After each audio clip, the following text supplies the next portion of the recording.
So with all of this new information, the question is, where do you start? What do you do next? Information without action is not going to get you anywhere. So let's talk about what you do next.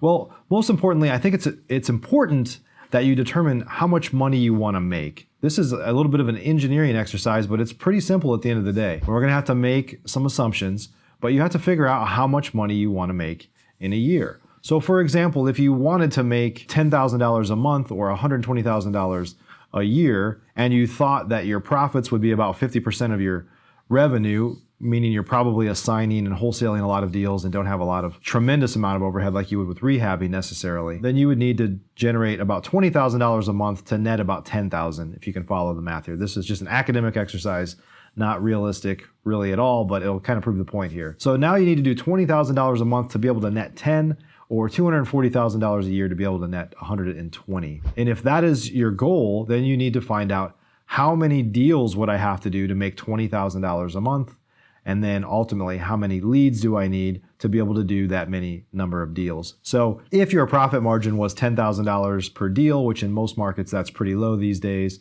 then you would need to do 2 deals a month to do $20,000 in gross revenue and then $10,000 in net revenue.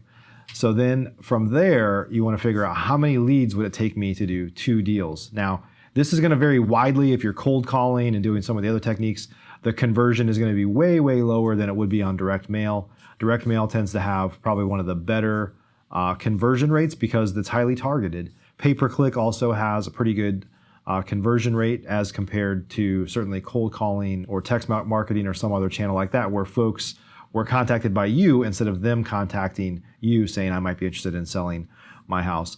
So ultimately you need to figure out about how many leads it would take you. And for the point of this example, let's say that it would take you 20 leads to close 1 deal. Then you ultimately have to figure out, that would be basically 20 leads times 2 because you need to do 2 deals a month. So you need 40 leads a month to be able to net $10,000 a month or $120,000 a year. So then you have to find out, what is it going to cost me, or what are the things I should do to generate 40 leads a month. And again, consider that all leads are not equal. A lead from cold calling or text message marketing is not going to be as high quality as direct mail or pay-per-click, but you'll ultimately find out what your conversion rates are as you start to run your business, and you'll be able to hone this approach. So to get 40 leads, let's say that the cost per lead is $100, just to keep the math simple here, then you would need to spend $4,000 a month in advertising. Now, I can tell you that that is a very low number and unrealistic at this day and age.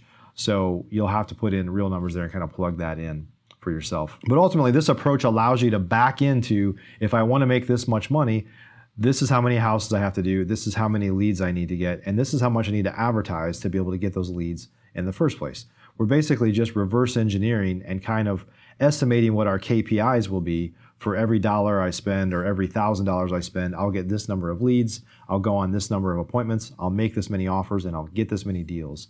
That is how professional real estate investors track their business. If I put this in, what will I get out? And we make estimates based on, if I spend 2x that or 5x that or 10x that, then I expect my results to 2, 5, or 10x. That is how our business works in a nutshell. You want to advertise appropriately based on what we've just talked about here, and make sure that you are hitting the number of leads that you need to be able to build the business that you want to pay you the type of money that you want to be paid. It's a little bit academic, but it is absolutely how you should drive your business.